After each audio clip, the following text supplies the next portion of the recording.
नमस्कार दोस्तों, मेरा नाम है राहुल और मेरे इस चैनल पर आपका हार्दिक स्वागत है। एक ऐसा ऐतिहासिक क्षण जिसका लोगों को बेसब्री से इंतजार था। इंडिया ने चंद्रयान 3 के अंतर्गत एक इंडियन स्पेसक्राफ्ट को मून के साउथ पोल पर लैंड करवा दिया 23 अगस्त को। तो ये एक ऐतिहासिक जीत है जो कि इंडिया के हाथ आई है। इंडिया की ऐसी ऐतिहासिक जीत से इंडिया की बहुत सी ऐसी कंपनी हैं जिनके भाव काफी अच्छे बढ़ गए हैं और उनमें काफी अच्छी खासी रैली देखी गई है, क्योंकि उन्होंने इसरो के मून मिशन में कहीं ना कहीं भाग लिया था। तो हम आज ऐसी 10 कंपनियों के बारे में बात करेंगे जिन्होंने इसरो के मून मिशन में भाग लिया या वो डिफेंस सेक्टर में काम करती हैं। अगर आपने भी इस सेक्टर में पैसा लगाया तो आने वाले समय में ये कंपनियां आपके पैसे को मल्टी बैगर बना सकती हैं और मल्टी बैगर रिटर्न देने का क्षमता रखती हैं ऐसी कंपनियां। चलिए अब हम शुरू करते हैं। हमारी लिस्ट की पहली कंपनी का नाम है पारस डिफेंस एंड स्पेस टेक्नोलॉजीज। ये कंपनी जो है डिफेंस सेक्टर में है और डिफेंस इलेक्ट्रॉनिक्स और डिफेंस इक्विपमेंट्स बनाती है। हैवी इंजीनियरिंग में भी काम करती है और इसने चंद्रयान 3 में नेविगेशन सिस्टम जो प्रोवाइड किया था उसकी वजह से इसके जो प्राइस थे काफी अच्छे बड़े थे स्टॉक प्राइसेस, और एक दिन इसमें 5% की रैली देखी गई, उसके अगले दिन 12% की रैली देखी गई। तो ये काफी अच्छा स्टॉक है, इसको आप अपने रडार पर रख सकते हैं। हमारी दूसरी नंबर की कंपनी है एमतार टेक्नोलॉजीज और ये जो कंपनी है विकास इंजन, कारोजेनिक इंजन सबसिस्टम और टर्बो पंप जैसे बूस्टर पंप जैसे चीजों को बनाती है। और ये जो कंपनी है इसने एक PSLV C25 एक इंजन बनाया था जिसको मंगलयान मिशन में उपयोग किया गया था। तो इस कंपनी के जो शेयर थे वो भी काफी अच्छी रैली में दिखाई दे रहे हैं और स्काई रॉकेट हो रहे हैं। हमारी तीसरी नंबर की कंपनी है हिंदुस्तान एरोनॉटिक्स लिमिटेड। ये कंपनी एक पब्लिक सेक्टर अंडरटेकिंग है, यानी कि एक सरकारी कंपनी है और इसने भी मैकेनिकल हार्डवेयर प्रोवाइड किया था जो कि मून मिशन में काम आया था और इसी वजह से इसके जो शेयर है वो लगातार चढ़ रहे हैं और अच्छी खासी रैली में देखे गए हैं। हमारी चौथी कंपनी का नाम है मिश्रा धातु निगम। ये एक Hyderabad based public sector undertaking है, यानी कि सरकारी कंपनी है जो कि कोबाल्ट बेस्ड अलॉय, निकल based alloy, titanium alloy and special steel provide करती है जो कि लूनर मिशन में काम आए थे। इससे इसके भी जो शेयर प्राइस है काफी अच्छी खासी रैली में दिखाई दिए। तो आप इसको भी अपनी रडार में रख सकते हैं, वॉच लिस्ट में से रख सकते हैं, क्योंकि ये भी कहीं ना कहीं हमारे चंद्रयान 3 के मिशन से जुड़ी हुई कंपनी है।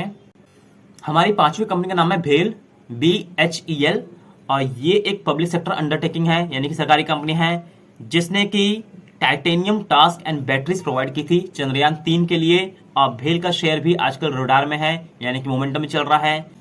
हमारी छठी कंपनी का नाम है लार्सन एंड टर्बो।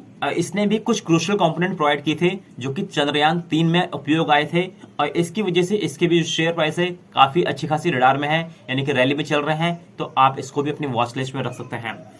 हमारी सातवीं कंपनी का नाम है भारत इलेक्ट्रॉनिक्स और इसने भी चंद्रयान 3 में अपनी महत्वपूर्ण भूमिका अपनाई थी और इसने एक पेलोड नाम से एक धातु का उपयोग किया था और उसने इसको मैन्युफैक्चरिंग करके चंद्रयान 3 के प्रोजेक्ट में इसको समर्पित किया था।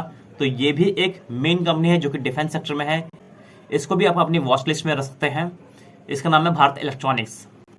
हमारी आठवीं कंपनी का नाम है सैंटम इलेक्ट्रॉनिक्स और इसने महत्वपूर्ण भूमिका अपनाई थी जिसने डिजाइन, डेवलपमेंट और मैन्युफैक्चरिंग ऑफ इलेक्ट्रॉनिक इक्विपमेंट में एक महत्वपूर्ण भूमिका अपनाई थी और इसका भी शेयर है जो कि 14% एक दिन चला था, उससे अगले दिन 10% चला था।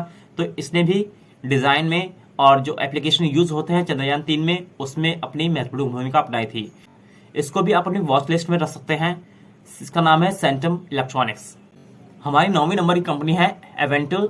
ये एक डिफेंस सेक्टर की कंपनी है और एरोस्पेस में भी काम करती है और इसका मुख्य कस्टमर इसरो है। तो इसका शेयर भी काफी अच्छी खासी रैली में देखा गया था, तो इसको भी आप अपनी वॉच लिस्ट में रख सकते हैं। हमारी 10वीं नंबर की कंपनी है गोदरेज इंडस्ट्रीज और गोदरेज इंडस्ट्रीज जो है ये भी एरोस्पेस सेक्टर की एक मुख्य कंपनी है जिसने क्रूशियल कंपोनेंट प्रोवाइड की थी इसरो को। इसने पिछले 3 दशकों में 175 इंजन प्रोवाइड किए थे जो कि पोलर सैटेलाइट लॉन्च व्हीकल में उपयोग हुए थे। इसने जियो सिंक्रोनस सैटेलाइट लॉन्च व्हीकल भी प्रोवाइड किए थे। तो ये गोदरेज इंडस्ट्रीज का शेयर है जो कि 7% एक दिन चला था, उसके अगले दिन 3% चला था। तो इसको भी आप अपनी वॉच लिस्ट में जरूर रखें। इसका नाम है गोदरेज इंडस्ट्रीज। आज हमने बात की 10 ऐसी कंपनियों के बारे में जो कि एरोस्पेस एंड डिफेंस सेक्टर में अच्छा खासा काम कर रही हैं और चंद्रयान 3 में भी अपनी महत्वपूर्ण भूमिका अपना रही हैं। अगर आप भी एक नए निवेशक हैं और आपको मालूम नहीं कहाँ निवेश करना है तो आप म्यूचुअल फंड का सहारा ले सकते हैं। म्यूचुअल फंड में आप ऑटोमेटिक SIP कटवाते रहते हैं हर महीने और उसके जरिए आपका पैसा एक म्यूचुअल फंड हाउस को जाता रहता है और म्यूचुअल फंड हाउस आपके पैसे को एक अच्छी जगह पे लगाता है। तो लिंक मैंने डिस्क्रिप्शन में दिया है मनीफाई एप्लीकेशन का। मनीफाई एप्लीकेशन को आप डाउनलोड करें, ये एक टाटा कैपिटल का प्रोडक्ट है और वहाँ पे आपको सैकड़ों म्यूचुअल फंड मिल जाएंगे। आप वहाँ से कंपेयर कर सकते हैं और अपने लिए एक बेहतर म्यूचुअल फंड खरीद सकते हैं। तो म्यूचुअल फंड एक आपको सिक्योरिटी देता है, एक सेफ्टी देता है, एक लॉन्ग टर्म विजन देता है। अगर आपका भी प्लान है एक ड्रीम होम खरीदना, एक ड्रीम कार खरीदना, तो उसके लिए आपको आज से प्लानिंग करनी पड़ेगी, तभी आप फ्यूचर में जाके 5 साल 10 साल बाद अपने ड्रीम होम और ड्रीम कार को खरीद सकते हैं। तो उसके लिए आप एक छोटे छोटे स्टेप्स को लेंगे तो आपके छोटे छोटे स्टेप्स ही एक बड़ा फ्रूट और बड़ा पेड़ बन के आपके सामने आएंगे और आपको फ्रूटफुल रिजल्ट देंगे। तो thanks for watching this video and please subscribe to our YouTube channel. Thank you very much.